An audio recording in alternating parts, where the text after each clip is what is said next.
Bonjour mes amis, j'espère que vous allez bien dans cette période si particulière. Je voudrais partager avec vous 4 voies d'évolution qui peuvent être intéressantes en tout cas après la crise parce que forcément, il y aura un après et je crois que, cette période que nous traversons, qui est un petit peu comme, mettre une pause dans nos vies, doit nous permettre aussi de réfléchir sur nos comportements, sur nos choix de vie, sur nos priorités que nous faisons de façon consciente, et inconsciente.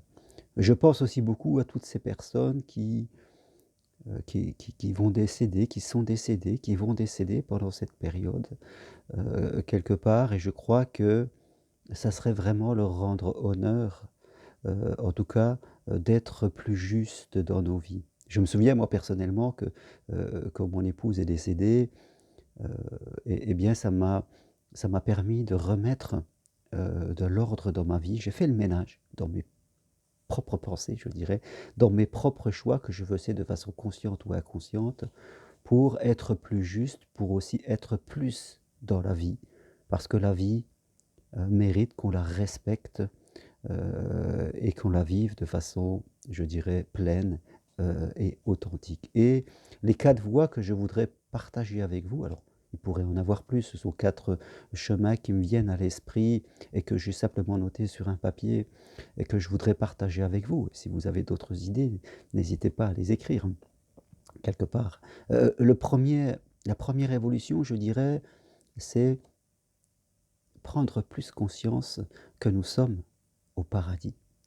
Prendre plus conscience que, nous sommes, dans un pays et dans un monde avec de multiples opportunités, et je crois qu'il faut nous arrêter d'attendre, nous arrêter, de nous cacher, de toujours rester à vivre avec des miettes, quelque part. Ça ne veut pas dire qu'il faut se mettre à courir et faire et courir dans tous les sens, c'est pas ça.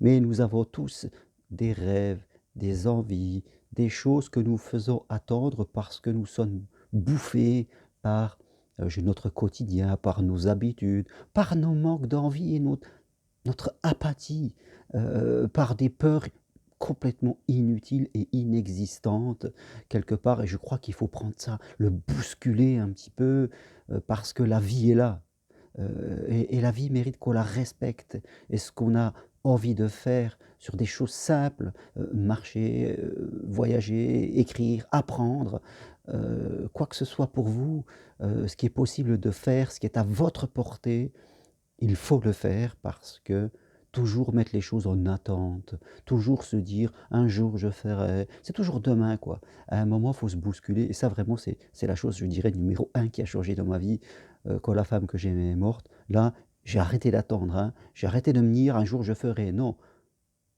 ce que je prévois, c'est que je veux le faire à court terme. Je crois que c'est important d'apprécier cela.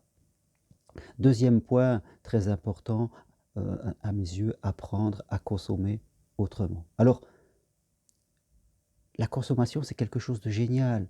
Nous vivons dans un pays où il y a des magasins, où nous avons accès les voitures, les avions, le téléphone, tout ça, ce sont des superbes inventions, qui nous font, vraiment, avoir une vie extrêmement riche. Internet est là et ça nous permet d'être ensemble même en étant confinés. C'est vraiment quelque chose de merveilleux. Par contre, là où il nous faut évoluer, c'est dans l'excès. On est toujours dans l'excès, quelque part, déjà en achetant des choses dont on n'a pas forcément besoin, en ayant peut-être trop de voitures, en changeant trop souvent son téléphone, en achetant trop de vêtements. Je crois que alors le contraire aussi peut être mauvais, c'est-à-dire qu'on refuse tout. On vit, pauvrement, non pas qu'on pourrait avoir plus, mais on se le refuse justement pour garder l'argent à la banque et surtout ne pas le dépenser au cas où. Vous voyez, il y a les 2 extrêmes par rapport à la consommation. Ceux qui s'en consomment trop, et ceux qui consomment pas assez, qui ont peur de tout dépenser et le moindre euro. Et je crois que si on trouve un équilibre à penser à consommer plus juste, ceux qui consomment trop vont revenir là et ceux qui consomment pas assez vont aussi là et le système va continuer à fonctionner. Et bien sûr, apprendre à consommer en respectant la planète et en achetant en premier des choses qui viennent de chez nous. En tout cas, si on peut aller vers cette traçabilité, je crois que c'est important, apprendre à consommer juste, ne plus être dans l'excès, c'est-à-dire de trop consommer ou alors quasiment de se refuser à la consommation. Troisième point important, à mes yeux, pour évoluer après cette crise, s'ouvrir à l'autre. Sans l'autre, nous mourrons. Je crois qu'aujourd'hui, il y a des gens qui, d'habitude, restent peut-être seuls, ils se méfient de l'amour, ils se méfient de leurs habitudes, et là, tout d'un coup, pouf, on a beaucoup moins accès à l'autre de façon très limitée, et on voit l'importance de l'autre. Il faut vraiment nous ouvrir notre cœur, quelque part, et aller vers l'autre, que ce soit dans l'amitié et dans l'amour. Je crois que c'est ça le plus important dans la vie. On doit revoir notre échelle de valeurs. Bien sûr, être sécurisé, la sécurité, être autonome, c'est bien, mais jamais au détriment de l'amour et de l'amitié. Je dirais, si le fait d'être en sécurité et autonome fait qu'on voit très très peu de gens et quand on est confiné, il y a quasiment personne qui nous appelle à part quelques vieux amis, voire notre famille et encore c'est nous qui les appelons, c'est que là vraiment il y a un problème de valeur dans votre vie. Observez vos comportements parce que ce sont souvent des choix que l'on fait inconsciemment. On s'enferme tout doucement dans ces petites habitudes et là vraiment, faut briser l'armure. Ça nous demande un peu de courage, mais il faut briser cette armure en sortant de cette crise et vraiment aller vers l'autre parce que il ne peut pas y avoir de bonheur sans la présence de l'autre.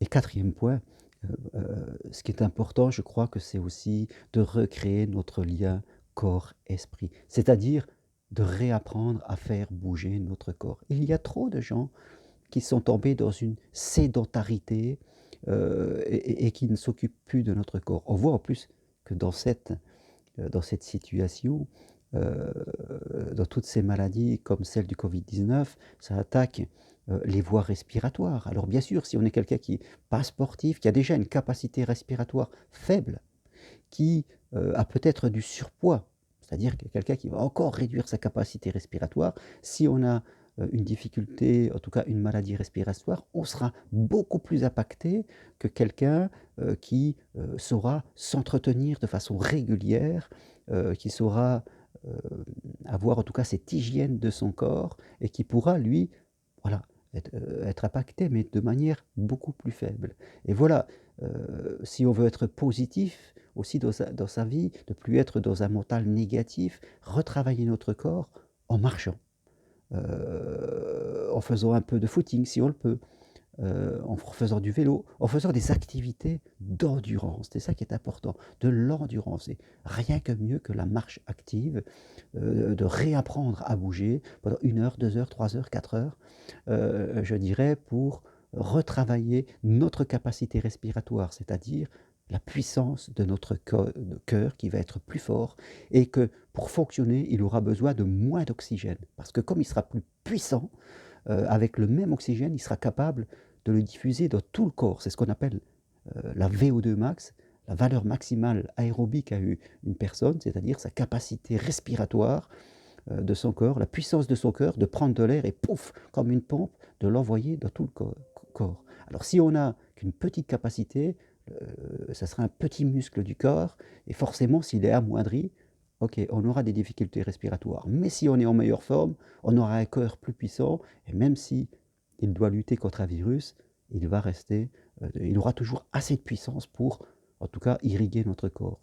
C'est important de retravailler ça en faisant des sports d'endurance. Voilà ce que je voulais partager avec vous, mes amis. Je le rappelle, ces 4 chemins d'évolution qui me semblent importants. Il y en aurait peut-être d'autres et n'hésitez pas à les écrire en dessous.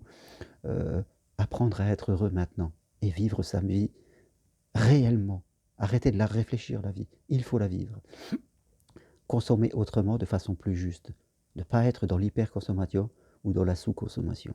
S'ouvrir à l'autre parce que sans l'autre, il n'y a pas de vie. Et recréer le lien corps-esprit. C'est hyper important. Nous avons un esprit, nous avons un corps. Tout ça, ça fonctionne ensemble. Et mieux on est dans sa peau, quel que soit l'âge. On peut marcher jusqu'à la mort, je dirais.